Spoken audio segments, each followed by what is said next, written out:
Hi guys, advocate Pappu Kumar YouTube channel में आपका स्वागत है। आज मैं बात करूंगा शादी के 7 वचन, इसके महत्व। हाँ दोस्तों, यह जानना बहुत ही जरूरी है। विवाह के समय पति पत्नी अग्नि को साक्षी मानकर एक दूसरे को 7 वचन देते हैं, जिसका दाम्पत्य जीवन में काफी महत्व है। तो चलिए जानते हैं ये 7 वचन कौन कौन है। पहला वचन, कन्या वर से कहती है, तीर्थ यात्रा जाए तो मुझे भी अपने संग ले चले। घर में कोई अनुष्ठान, पूजा पाठ, उपवास, धर्म कार्य होता हो तो मुझे उसमें आवश्यक स्थान दे। पत्नी अपने पति से वचन लेती है कि जब भी आप जीवन में तीर्थ यात्रा करने कहीं भी जाए तो आप अपने पत्नी को जरूर लेकर के जाए।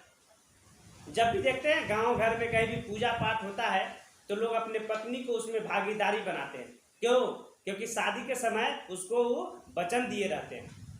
दूसरा वचन क्या है जान लीजिए।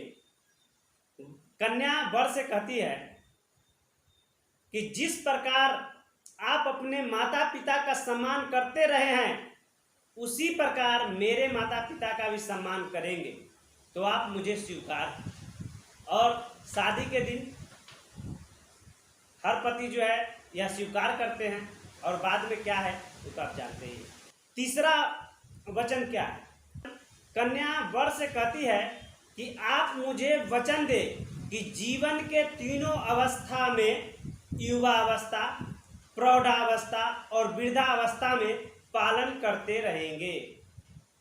यानी आप मुझसे शादी करेंगे तो जीवन भर आप मुझे रखेंगे, खिलाएंगे, पिलाएंगे, प्यार मोहब्बत करते रहेंगे।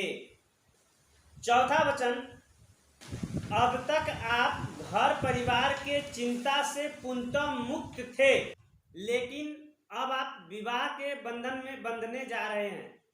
भविष्य में परिवार की समस्त आवश्यकताओं के दायित्व आपके कंधे पर है। यदि आप इस भार का वहन करने का प्रतिज्ञा करते हैं तो मैं आपको स्वीकार करती हूं। ये चौथा वचन है।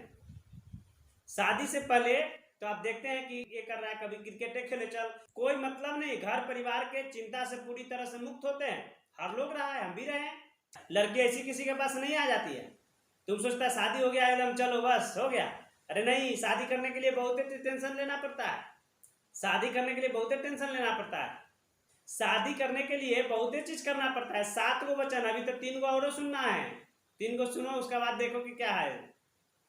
5वां वचन है कि कन्या अपने वर से कहती है कि आप अपने घर में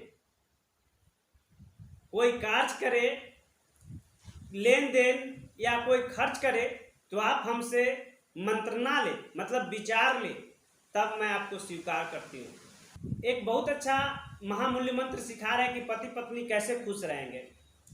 देखिए, आप पत्नी से हर मशवरा लीजिए, राय विचार लीजिए, लेकिन कीजिए अपने मन का। हाँ, एकदम सही बता रहे हैं। और उसके मन का भी करना है। छोटे छोटे चीज को, जैसे कौन सा बिस्कुट खाएगी, शाम में क्या बनाएगी, चिकन खाएगी, मटन खाएगी, मछली खाएगी, कौन सा कपड़ा पहनेगी, सभी लड़कों के लिए महामूल्य मंत्र दे रहे हैं ताकि आपका शादी जो है सुखी संपन्न रहे और खुशहाल में चले। अगर आप वाइफ के साथ उनके मायके यहाँ जा रहे हैं तो अगर वाइफ कहेगी नहीं ये टी शर्ट ठीक नहीं है, लाल पहन लीजिए, नहीं ये ठीक नहीं है, पीला पहन लीजिए, उजला पहन, जो रंग कहे वही पहन लो, खुश। तो पत्नी की बात कहाँ मानना है?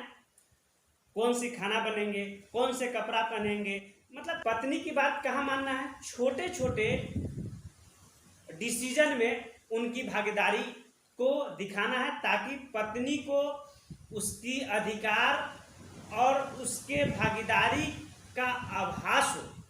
लेकिन जैसे ही बड़ा डिसीजन लेना हो, जैसे ही बड़ा डिसीजन लेना हो तो आपको खुद लेना पड़ेगा, नहीं तो 2 दिन में भाई से अलग हो जाएगा। माँ बापू एक के बार पत्नी से जैसी राय विचार लोगे तो पत्नी क्या कहेगी जानते हो?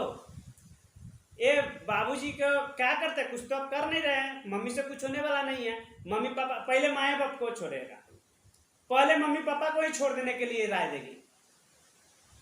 तो बड़ा बड़ा डिसीजन खुद ले ताकि आपका खुशहाल जीवन रहे। छोटे छोटे लो भाई, क्या खाओगे, क्या पियोगे, क्या पहनोगे, जो कहेगी बस मानो। बड़ा डिसीजन नहीं लेना है। जैसे हमारा बंटवारा कब करना है, हमें कौन सा जमीन खरीदना चाहिए, हमको कौन सा जमीन बेचना चाहिए, दुकान खोलना चाहिए नहीं खोलना चाहिए, मतलब बड़ा डिसीजन आप स्वयं ले, तभी परिवार एक रहेगा और परिवार की एकता में बल रहेगा। पत्नी से छोटे छोटे राय मशवरा लेते रहें और उसके मन का कार्य करते रहें तो महिलाओं को सम्मान तो मिलती ही है और उसे अपना अधिकार का आभास भी हो जाता है। लेकिन याद रखिए, बड़ा डिसीजन ना, कभी ना। विवाह का छठा वचन, कन्या अपने वर से कहती है कि जब मैं अपने सखियों के बीच या अन्य किसी महिलाओं के बीच बैठी हूं तब आप वहां पर किसी कारणवश मुझे वहां अपमानित नहीं करेंगे। अगर यह वचन आपको मंजूर है तो मैं आपको स्वीकार करती हूं। ये तो सही है कि हर मनुष्य का यह नेचर है कि हर लोग सोचता है मुझे सम्मान मिले, इज्जत मिले, मेरी प्रशंसा हो। तो आप अपने पत्नी के मान सम्मान का भी ध्यान रखें। आप वैसे जगह अपने पत्नियों को किसी चीज के लिए अपमानित न करें जहां आपको खुद अपमान होना पसंद न हो। तो विवाह का सातवां वचन है कि पराई स्त्रियों को आप माता के समान समझेंगे और पति पत्नी के प्रेम के मध्य यानी बीच में किसी को भागीदारी नहीं बनाएंगे। कहने का मतलब है कि शादी हो गया उसके बाद नैन मटक्का बंद करना है। शादी के बाद भी कितने लोग, पता नहीं क्या फितरती है यार, पता नहीं कितने लोग ऐसे भी हैं कि शादी के बाद भी चरित्रवान नहीं बन पाते, उसके बाद भी अपने चरित्र को जो है बेचते हैं।